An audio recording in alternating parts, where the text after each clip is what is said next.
Hello, ladies and gentlemen. Many of us look back at our school days as a time when we were carefree and devoid of worries. But for our children, school life is a lot more intense and stressful than it was a generation ago. Academic assessments are pivotal to education, and students should take testing seriously. However, research suggests that 1 in 5 school students experience very high levels of stress during the exam period. A small amount of nervousness can keep individuals sharp and focused on the task, but severe distress, often seen in students, is due to perceived pressure to excel from parents and teachers both. This discussion on keeping students in high spirits during exam season will focus on how schools and parents can offer support to students in preparing for exams by recognizing when stress is too much and if it is, how to reduce it and create a calm and motivated learning environment. Our esteemed guests for this discussion today are Dr. Sudha Acharya. Dr. Acharya has more than 30 years of experience in the education industry. She is a postgraduate gold medalist in economics, an MPhil in economics, and a qualified special educator by Rehabilitation Council of India. She has received many prestigious awards. Currently, she is the principal ITL Public School Dwarka. Welcome, Dr. Acharya, to the show. Thank you so much, Rupali, for your kind words. Privileged to be Miss here. Yeah. Miss Rupa Chakravarti is the director and founder and principal of Sun City World School. She has been a teacher of English, having experience of teaching CBSE and Cambridge, A levels, and IGCSE. She is an ideator with the CBSE International Curriculum, and she has been training principals and teachers abroad to implement the CBSE International Curriculum in the CBSE schools. Welcome, Ms. Chakravarti. Thank you very much. Dr. Gagandeep Kaur is a mother of 15-year-old Agam, who is currently in class 10th. Professionally, she is a dental surgeon in Delhi. She has done numerous medical counseling sessions during the pandemic in association with Step 1 and the Government of Delhi. A very warm welcome to all our panelists today. Thank you, ma'am. Thank you so much. I would like to start with you, Ms. Chakravarti. With exams around the corner, a lot of students seem to be overwhelmed and worked up. What are these indicators in children, and how do educators identify it and encourage students to calm themselves? So I kind of empathize with them because we went through a bit of stress before this started. So, what is the mode of identifying? Is the first question I think that I need to answer or address. So, you'll find children suddenly, some of them who've been very good students, showing a trend of declining in their academics. The second thing is that they have short, jerky movements. They avoid your eyes. They want to be left alone. These are some of the signs which tell us that they are very stressed. Also, they would turn around and pick up a fight, though they have been extremely quiet and a student of emotional equilibrium. Suddenly they become rude. So these are small signs, but very pertinent signs to understand that the child is stressed. Of course, like they say, there is a healthy anxiety, there's a healthy stress, which is a threshold only till which we should have it. Because beyond that threshold, the signs tend to pull us back. It's definitely something that we need to control at home and in school. It actually begins sometimes with us unwittingly saying things to children as a parent, as a teacher. So, and even relatives, all stakeholders, the community. Your board exams are coming up. Are you prepared? Have you done enough? Have you been studying hard enough? Are you studying 9 hours or are you studying 11 hours? You are absolutely building up the stress. So it is first important that we don't talk to children in this manner. The second thing, whether it be at home or in school, The second thing that we need to keep in mind to ensure that the children are not stressed out beyond the threshold level is that children should remember, that worry or stress is like a rocking chair. You are moving, but you get nowhere. So it is better to start recognizing your own emotions way ahead of your exams, etc. So one, we adults shouldn't talk about it in the tone which is negative. Two, we should try to identify our shortcomings and make sure that we stay away from these thoughts which are negative. One of the things that we could do to understand what our thoughts are is what is called the fist test. So you could take your fist, then make a fist, then tighten it, tighten it, tighten it, and you will see that marks start coming on your palms. So that is what stress does to you when you just tighten your fist. And then when you open it, how relaxed your hand feels. So this is something which also helps to, keep smoothen your nerves. Deep breathing, of course, is another way to do it. Another study tip I would love to give before I stop with this particular question is follow the rule of 7. So when you are studying, of course, make sure, children and parents, that you have a plan, because they say that if you have failed to make a plan, you have planned to fail. So make sure that you have a schedule, a plan. And one of the tips I can give you for planning is that whatever you study on day 1, study on day 7, study on day 14. It's a psychological thing that happens. And in that, of course, you can study in between, but with a focused manner, extreme focused manner, do it on the rule of 7. So every number of 7, 1, 7, 14, 21, ensure that you have done a thorough study. I would like to pause over here. Yeah, so since I was looking also at an answer that how do educators really find these signs in students, and how do they help them stay calm? I'm sure educators are doing a great task, because they really need to find a fine balance. Firstly, identify these signs, and they of course need to find a very fine balance of not only to eliminate stress altogether, which they can't, but to aim to keep it at a moderate level. I think educators, as always, will have a very tough task at hand. Yeah. Dr. Acharya, coming to you, with students now taking the exams physically after 2 years, is there any major change that we are seeing in their behavior with regard to offline examinations? Ms. Chakrabarti did touch upon it.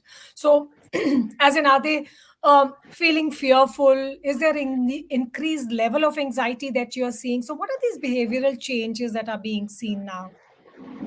Yeah, pandemic has been a great disruptor in the educational scenario and brought in a drastic change in learning spectrum, I would say, because children were confined to their home, devoid of their private spaces, without any human connection, that socialization in the school premises, missing that one-to-one connection with their peer group, with the teachers. So we saw a lot of behavioral changes when they came back to school. They did not get any opportunity to, as Rupa ma'am was saying, identifying their own emotion, labeling their own emotion, expressing their own emotion. So when they came back to school, they were not able to sit for one period continuously. We saw that there is a drastic reduction in the concentration level, attention level, even focus. So that was really difficult. So we did not concentrate on teaching. We did not go back to teaching immediately. We provided them ample avenues, opportunities to express themselves. So that they come forward, open up, and then creating an ambience or a comfortable, compassionate ambience where students feel comfortable, they feel valued or respected or accepted as they are. I mean, accepting them unconditionally, then only teaching can take place. So we could see a lot of behavioral changes. We could see, of course, a lot of learning losses that was there. Even we did not go back to assessing children. First, we focused on learning only, so then only assessment. And assessment, as we are talking about NEP 2020, it is not of learning, it is for learning or as learning. So a little bit pattern change, little bit teaching learning strategy also changed. So of course we till now it is continuing. It will take some time to come back to uh, pre-COVID era. So of course we saw a lot of behavioral changes. Even parents also telling us children going into depression, even agitated, feeling frustrated, all these things. So we concentrated on digital well-being. They were so much on screen. So passive screen time, active screen time. We try to orient them how to come back to the normalcy, new normalcy. So online teaching, offline teaching, technology has its role, but there has to be a human face to the technology, or as I say, humanization of technology. So with the upgradation of technology in educational scenario, of course, we all were benefited, but somewhere we found the complacency level among children. Parents were reporting that children are lying down on bed and reading maths book. That was the level.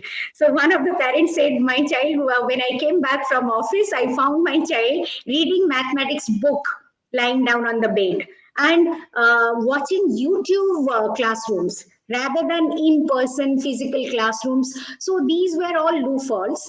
And then now, of course, after physical schooling started, we are working on it. So as you said, yes, a lot of behavioral changes. We could see complacency level, we could see the reduction in concentration level, focus, attention level in the classroom. It was so difficult for them to sit straight. They forgot all the decorums when they came back. Class 7 child was behaving like class 5 child. Class 1 never went to school. So the class 1 child was not even ready for school. So what we did in nursery level, we did that for class 1 level. And we could see a lot of physical changes also. Class 1 level, the walking pattern really it varied. They did not have gross motor, fine motor competency. So all these things we were really observing when school Yeah, I reopened. mean, of course, anxiety levels in children have been really high and was expected. But together, I think educators and parents are coming together and managing it well, I guess. Now, continuing with you, Dr. Acharya, learning how to manage time is one of the most important skills children learn at school. A lot of students struggle to find enough time to complete their syllabus before examinations. What role does school play to keep this in check or to help them, complete their Yeah, syllabus? in school, what we do, we have one annual academic calendar where every teacher or department wise, we do fortnight syllabus division. Different school has different patterns. Somebody must be doing monthly division. We have a pattern called fortnight syllabus division, and then term wise division of syllabus, annual whole syllabus when it is completed. Even periodic tests are there. So that is continuously monitored, that annual calendar, from the students, from the faculty, from head of the departments, from the coordinators and supervisors. So there are checks and monitors and balances are available in the school so that we can complete the syllabus on time. Syllabus completion is not very, very important, as you said, Rupali, but revision is also important. Reinforcement is also important. Only completing So sorry, syllabus this is which is not what I enough. meant. Sorry, Yeah, Dr. Chara, which is what I meant. That schools are of course on point yes. in finishing the syllabus, but the students revise that syllabus and go through it before the exam, because if they've not gone through it, is what is the reason that creates anxiety. So Yeah, my what we have, question was, how Rupali, do is you that help them yeah, what revise? we have that we would advise children that be regular and study, and whatever is done every day in the school, go back and revise that concept so that you are with the class regularly. You don't have to burn midnight oil, because you have to be very, very regular and have a smart study strategy. Schedule, timetable. I always talk about time boxing. What I meant by time boxing is that we have, suppose, say 5 subjects. So study all the subjects. Like sometimes children do only maths and science and they forget about the social study or physics and maths. Then they cannot maintain balance between chemistry and biology or accountancy or business studies. So if you have a smart schedule or routine you are following, that time boxing also involves your eating, your sleeping, exercise, recreation, rewarding yourself, listening to good music, going for brisk walk, and spend some time with nature, or have a bring food or snacks, everything. You reward yourself. So time boxing is that, so that you maintain balance, and then you are studying all the subjects regularly. It's not like that you are studying only maths and physics and neglecting other subjects. So Yeah. this is one of the technique we always say in the school. Also, we keep a check, and so that children are regular in study. And there are class test and periodic test, even quiz also. After completing a small portion, the teacher takes feedback, recapitulation by conducting a quiz or oral question answer, or any project, anything, any activity, so that children revise, reinforce the same concept. Like ma'am was saying, we always talk about spaced repetition or spaced reading. That means the condensed content, like your most important equation, your formulae, your definition, which are condensed content, you can repeat them after certain gap, like in a day twice, then alternate day, then maybe fourth day, maybe seventh day. You have your schedule, so that concept remains your long term memory, if you want to True, true. keep it in your long term memory. So there are a lot of techniques, study techniques, how you can employ them. Be regular, and then practice regular. Whatever you are learning, practice by writing is the most important thing. During pandemic, children were reading the books directly. Neither they were writing, nor they were making note of, nor they are using sticky notes, flashcards like we used to do. Like our study table in front of that, most of the things which we always use, it is always visible, so that visual mapping is available to us, or mind mapping as we say, or concept mapping. That is very very important for revision, and to remind you that these True. should be in your permanent memory. So these are the techniques we employ in I school. guess, and also I a lot of advise. the whole culture of mock examinations and practice Yes. tests also, and I think it's not only now restricted to 10th and 12th. I think this happens across classes. So that's also something I guess really helps students to avoid any last minute anxiety. Ms. Chakravarti, burnout is a very common phenomenon that students experience during this period of examination. As educators, how do you encourage sensible boundaries in the classroom during this stressful hour? If you could throw some light on that. You are on mute. Sorry. So I would like to begin on the premise that what kind of leads to burnout. One, it has become a kind of a fad to say there's a burnout. We need to eliminate that. Two, a lot of negativity around again makes us get into that overthinking, repetitive thoughts. So we need to first understand that where is this coming from, so that we are not doing the things that lead to burnout. Now, once we are able to identify burnout, we need to understand that sometimes it is emulated from adults also. Like if I see somebody in my family doing certain things during burnout, subconsciously it gets ingrained into me and I start behaving in that manner. Two, it is to appease my parents and my teachers sometimes, which leads to burnout because I'm doing things to please them, right? Three, of course, is because I have not planned it well. I have not made that schedule, or like the box that is to be created, like Sudha mentioned. That's another reason. Then adjusting with adults. There's burnout when sometimes a child has a problem and parents and teachers are not accepting that the child has a problem, right? So these are reasons why burnouts happen or children think they are in a burnout mode. Now, for us who are able to see that, we have to tackle each one differently.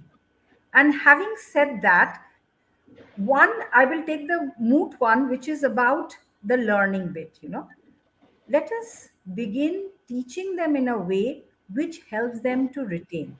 And that is to ensure there's a curious learning ambience or situation created. So, what happens that curiosity leads to interest leads to retention, and retention leads to recall. Here, recall means you're going to write well or do well in your exam. So let us create, it could be that you learn through animation. Now it's too late to tell them, okay, let's start the whole year again. But I have seen when I don't understand something, if I go to an animated presentation, I understand very well, even though it is at a very nascent stage sometimes. So I would say, let's adopt those methods of learning at this point where the burnout will be eliminated. Also, you're, because you are thinking of one thing again and again, there is this repetitive intrusive thought coming. There's a way where we can get our sense organs into now, here and now, and that is the 5 4 3 2 1 method. So, what you can do in the 5 4 3 2 1 method, like you tell the child, okay, sit calmly, breathe in deeply, and then, of course, you don't have to tell him he's got a burnout or something, but then if when you do that, you tell the child that look around and identify 5 things which are of yellow color.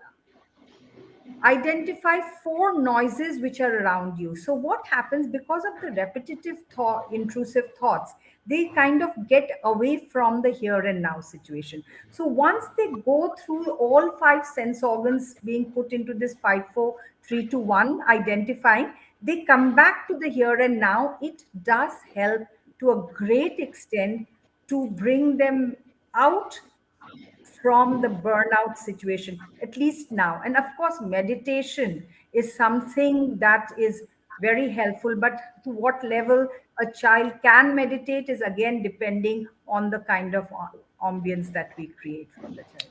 I really appreciate you bringing out these teaching learning techniques, unique ones, whether animated or any other, which could possibly, of course, help in retention and recall to avoid burnout or get to a situation of burnout itself. So, prevention, of course, Yes. brilliant. Coming Thank to Dr. Gagandeep, parents walk a very fine line during exam time. As a parent, how do you easen out the atmosphere at home to create a better learning environment for your child? If you could talk us through that. Ma'am, actually, this is the age when children are more guided by peer pressure. Sometimes they may not want their parents to be around. You have to act as a smart parent, like a facilitator, for being very observant and vigilant. At the same time, not letting the child feel that he is being overpowered by you. First thing is this. And the second is be with your child, particularly during exams, to be positive around them so that they can absorb the positivity from you. Building confidence, according to me, confidence not a overnight thing. It takes time to be confident. So building confidence is a gradual process. So you have to work for it. It's not like कि आज मैंने सोचा कि मैं confidence आ जाएगा तो आ जाएगा. No, you have to work. It's a long process. It's being an upbringing, part of our upbringing also, how you nurture Absolutely. your child. And make communication a priority. There should be a communication, a good communication with your child, with your teacher, a good school, a good teacher, a good parent. Then only we can nurture a healthy and a brilliant child, what I feel. Praise Absolutely. them. It's, yeah, Yes, sure. it's It's a an teamwork. ongoing process. Yeah, it's an Yes. ongoing process. And, And sorry, you're saying no, no, no, something. you continue.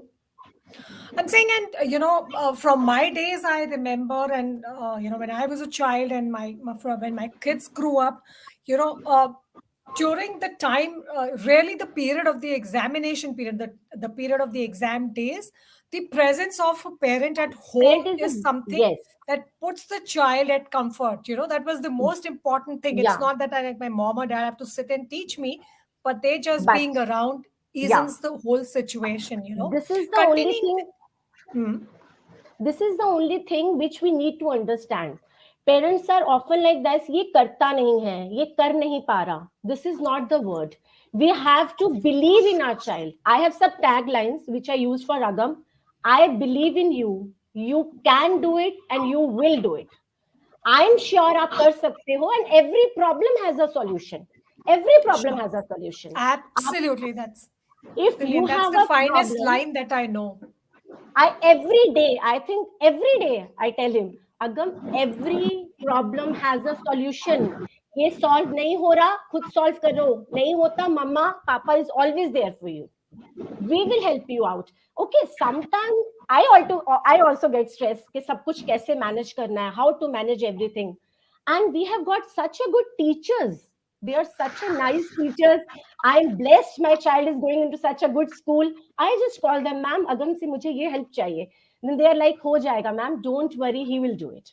So when I am positive, then automatically positive vibes मैं उसको दूंगी.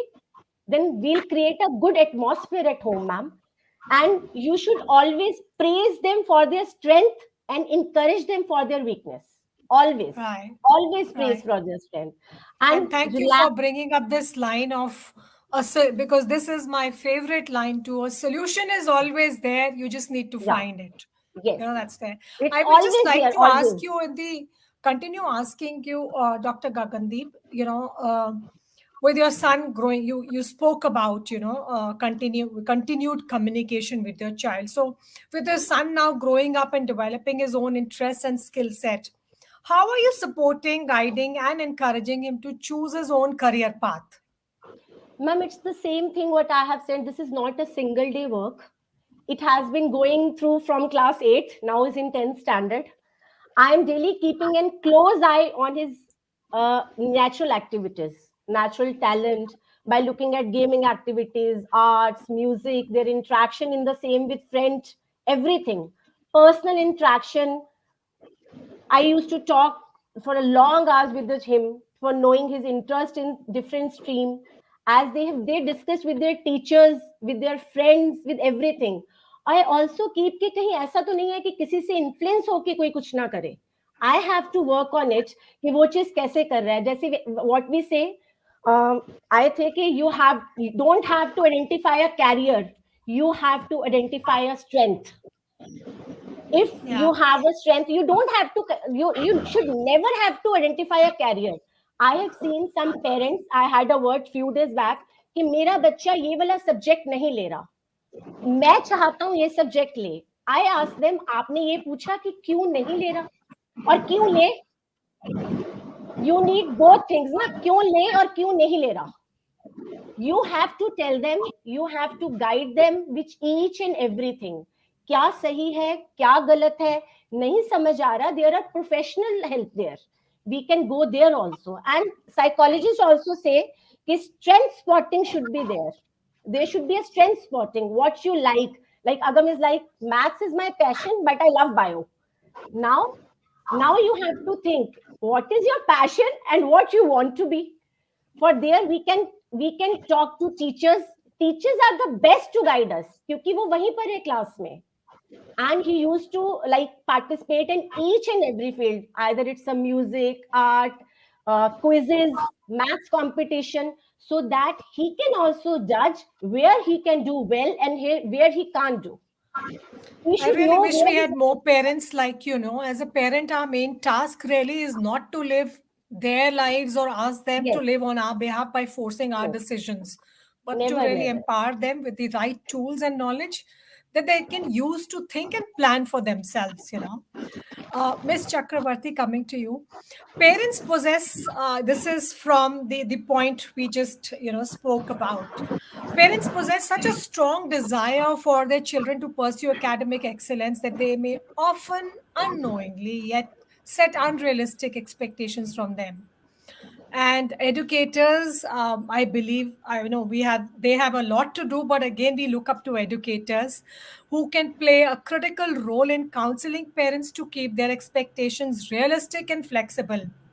How do educators go about doing this? So I again want to come to the premise from where it begins. So, what is academic excellence? I want to take a small example over here of IIT. There are students who go through excessive tutorial classes, go to dummy schools, practice, and ensure they get into IIT. And then they just have a decline. What is that academic excellence that they are looking for? Let's get that Right. goal right first. Is it to get into IIT or is it to excel academically? Now, this is where the dichotomy is happening in many places. So, once we have got into IIT, that's it. That's the end of our path. That's our destination, not the academic excellence in many cases. So that's one thing that's sets for me in my mind what is academic excellence. The second thing is we know this, and it's a oft repeated statement that parents live their life through their children. Yes. I have also done it. I had told my son that you cannot but appear for IIT because everybody in the family appears for IIT exams. Okay. And my son was adamant he's going to do economics. And here was I, because I couldn't go into engineering college. I wanted to. My father was very clear, you don't have the aptitude. You can't go into an engineering college. But I wanted to live my dream through my son. And I remember him saying, I will appear for the exam, but I will go and study economics.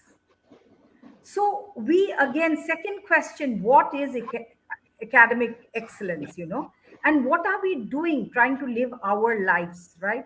The third thing is many parents, and this we notice with children nowadays, excessive pampering and excessive reinforcement, hence not letting the child have a higher level of paradigm to which to match up, right? So if a child does well, the parent says, oh, you're excellent. And thus there is a fall in parameter. So excellence, is it now becoming demotivated because you're not letting the child strive enough to go higher and higher and set goals for himself, not compete with anybody? So that is another thing, is instant gratification that has come along. That again changes the way academic excellence happens. I'll give you one small example.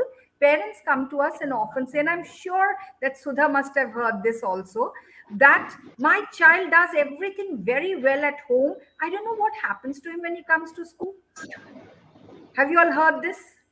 Now, Yes. the problem here is I have my child because I want to, pacify my ego. The child sits in front of me. The child is doing a sum, let's say, and my children are so sharp. Never underestimate that child. He's so sharp. She's so sharp.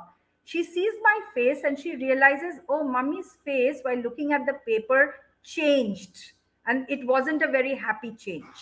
So the child pretends the child is rubbing out the answer, and further sees the face of the parent to see what's the reaction. And the parent is going more and more hyper with the facial expression, and the child understands. Now the same translates into a school formal experience. The child has nothing to lead the child on. So here, even though the child is moving towards academic excellence, these are little things that kind of pulls a child down. So we need to teach the children first to walk before they run and ensure that we create those situations where a child will be able to perform as they will. After all, what's the aim of education? The aim of education is to prepare them for the real world.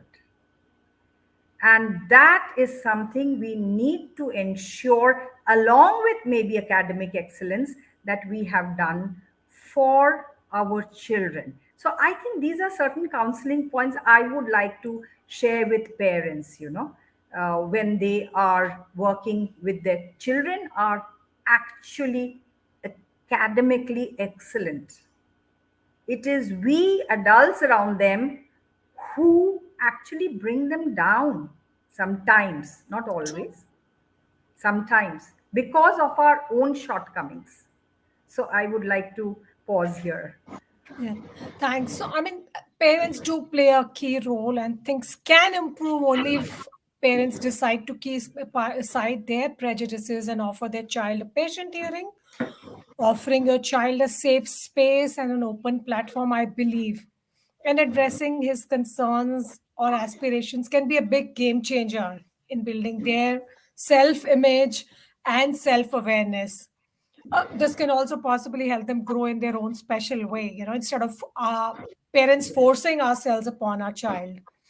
Dr. Acharya, this question for you is, as an educator, come a parent. So while acknowledging exam results is important, but at the same time, exams cannot be the be all and end all of it. Can you share your thoughts on it as a parent? Yeah, I would like Dr. Gagandeep is an ideal parent here. We would love this kind of parents in our school as an educator because exam provides you one of the opportunity only. This is end of life. This is one of the opportunity which is provided to, I think, self-evaluate how much what is your learning, and whatever we are gaining knowledge, are we able to apply that knowledge in unfamiliar situation? Are we able to move from familiar to unfamiliar, from concrete to abstract, or applying and creating something new? That's the real meaning of education actually. But unfortunately, most of the parents define their children by marks and scores.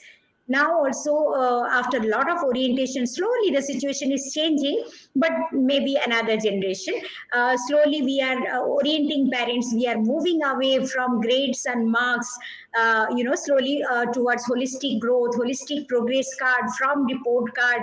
All these things are happening. So exam is important, but life is an exam only. So every moment we are somewhere, we are evaluating ourselves. We must take that way. We are evaluating ourselves, self evaluation. uh, Parents generally force our children to live somebody else's life. I mean, some cousin brother or some neighbor, if they are doing IIT or JE or NEET, you have to do that particular combination, they stress. So child is going through untold miseries and stress that we see every day. And when we speak to parent, orient them, then the parents say that no ma'am, he did not study properly, or he did not pay proper attention to studies. This time again repeating in class 11. Suppose science is not the cup of tea, but parents force the child to do again class 11 in science stream. That's really very bad situation. And as educator, our school principals, we have also limited role. We cannot invade into their family decision. So sometimes we generally orient parents and try to bring in proper solution. So exam, though it is important in Indian context, because here competition is huge and limited seats, not and then education is not standardized. If all the colleges and schools are of the same standard, there would not be such kind of competition. Lakhs of children are competing for few seats in good colleges where quality, equitable, inclusive, affordable education is delivered. So that's why the stress. But I would request all our parents that children, let them be. One examination will not define their career. So many people we have seen, so-called average students. Out of experience, I can tell you, those who are not bookworm, those who do not score 99% or 98% are far more successful in life. Why? Because their EQ, their emotional quotient, their life skills are far better than their IQ. So, a career is not defined for the future for all the time. We may switch our career also. So many people we see. As Rupamam was giving example, even though you enter IIT, how many original papers, research paper, innovation, patent rights we see in India? As per Narayan Murthy, 75% of IITians are not employable. So such kind of young minds, we want to nurture socially, morally, ethically responsible citizen who will be productively contribute towards nation building. So that kind Absolutely. of teaching learning practice, exams should be a part of learning. It's for learning or as learning, as I said. Exams should be like, nowadays we are talking about exam as in festival. So not festival, I would not trivialize up to that. We cannot celebrate exam like Diwali or something. Little stress is always beneficial for our best achievement. Though we are talking about relieving stress, time management, all these techniques, but children also should take exams seriously to achieve something. They should learn, Totally. apply knowledge. So that is my point. So parents should not define their children by marks, by score. If in one exam they are not able to do well, so many doors will open up. So many unconventional Absolutely. options of career avenues are available this time. It is Yeah, not only NEET or JEE or CLAT or MBA or something like that. You yeah, can so do beautifully said. go. Yeah, Yeah, taught. so if a child wants to explore his own world, we are so used to ask children question, what is your focus in class 10 or 11, 12? What you want to be? I mean, if the child is confused, it's okay. It's It's fine. okay It's not to fine. know what the child wants to do. Let the child explore. In class 11, generally, Totally. we give option to the child to explore each subject. Find out your cup of tea and decide the stream. Now we are not combining subject as stream. Any five subject child can take. So you decide what you want to do. And if No, the I child is totally confused, agree let us with mentor. you. Very Yeah. beautifully said. And I have firmly believed that, it is parents who need to be counseled more than children who need this counseling. Parents should be ready to understand that the child will only be able to perform according to his ability or her ability, and they should accept their child's interest and trust their abilities in order to bring out really the best in them. They should really help them bring out the best in them. Um, there is this question I would love to ask again, Dr. Acharya, but we'll have to be a little conscious of the time. We are losing time. Pariksha Pe Charcha is a movement by our Prime Minister which has enhanced students' self confidence and help them manage stress and keep them healthy and fit. Are schools also teaching stress management as a subject in the early years or at any point in time, so that we can breed a culture of upbringing students who are less anxious and less stressed out as they grow up?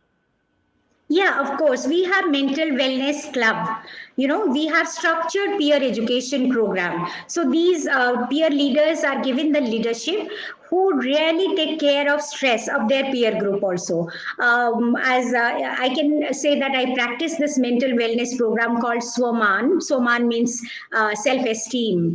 I mean, every class, be it class 3 to 12, I would just share one anecdote that we did a live mental survey. What is our activity? So yeah, our peer leaders went to classes, right, from class 3 to 12, whatever is worrying them. I mean, anywhere they feel disturbed, be it at home, in the playground, in the school, in the cafeteria, anywhere, they have to write anonymous. They don't have to mention their name and put it in that worry jar.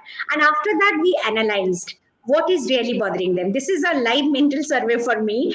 And then we could see the dynamics changes: 3, 4, 5, sibling rivalry, parental attention, all those things. And then 6, 7, 8 is body image, peer approval, all those things. And 9 to 12, you will come across career stress, you know I mean, self stress also, all those things. So that was beautifully analyzed, and then we went to each class and tried to orient them. So mental well-being is most important with physical well-being, and in the school it's a structured program. We do that, we practice that consciously. It's in our culture and climate, and I hope in all progressive schools, in every school in Delhi, I'm sure educators are following mental wellness Yeah, I activities and think it's a clubs. wonderful exercise. I'm sure all schools have some format or the other because it is most certainly needed to minimize issues related to unhealthy stress.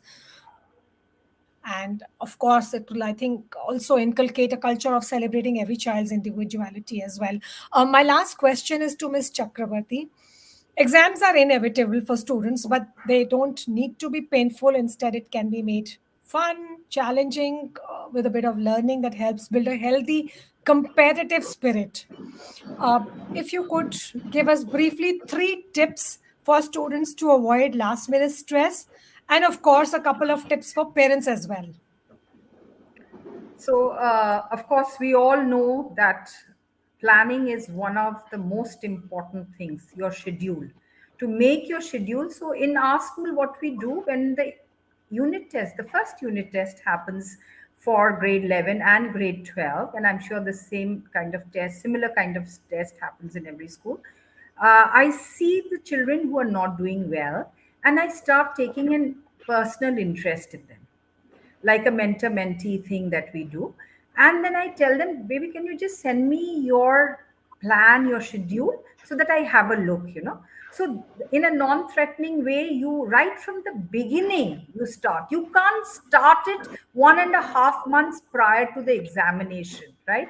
You have to start it right at the beginning. So, that's one tip I would give every parent, every teacher, anybody who's involved in education, that if you want a child to do well, set the goals right at the beginning. And if the child is unable to do well, it's not about this test he didn't do well. No. Help him, handhold him, do the mentor mentee, and make sure that the child is able to transcend that situation with someone being there, because they just need someone. So that's one tip.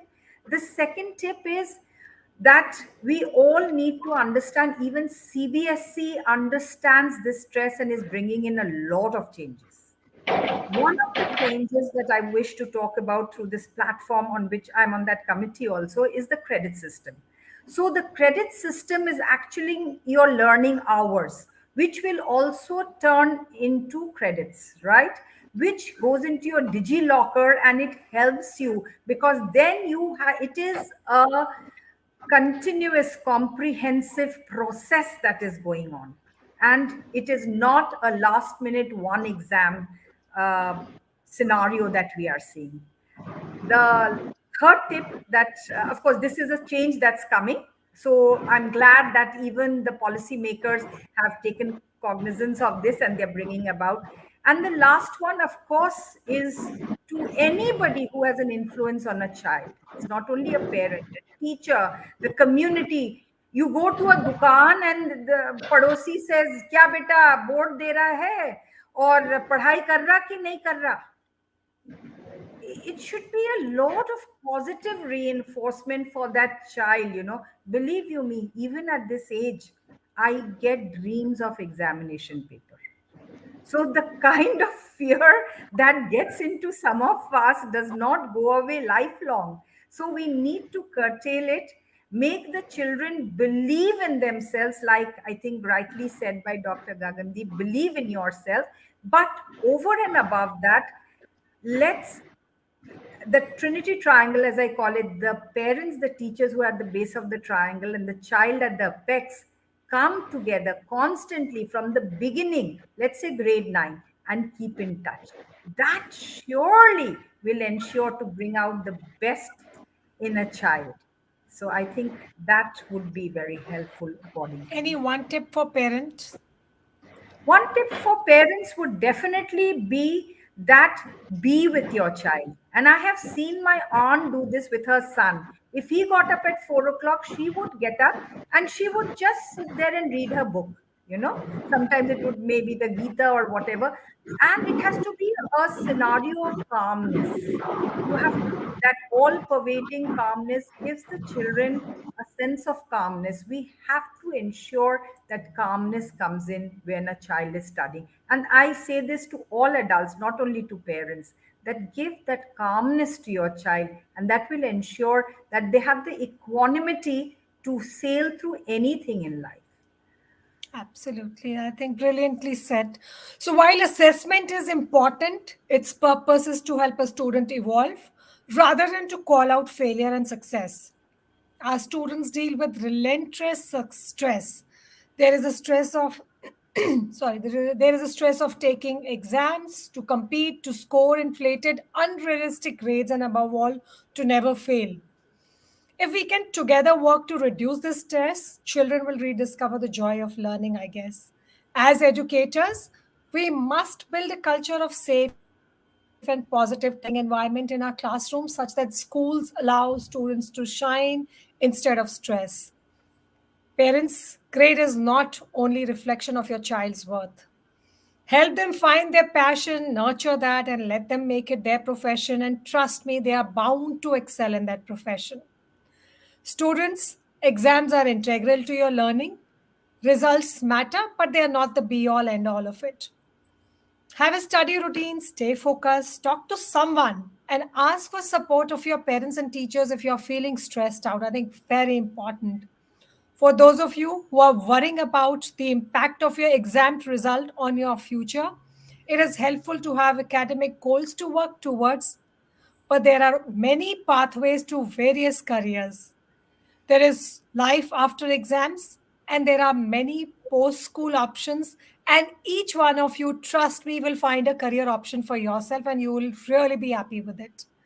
Wishing you the best of luck during this exam season. Thank you all for sparing time to be here for this important discussion today.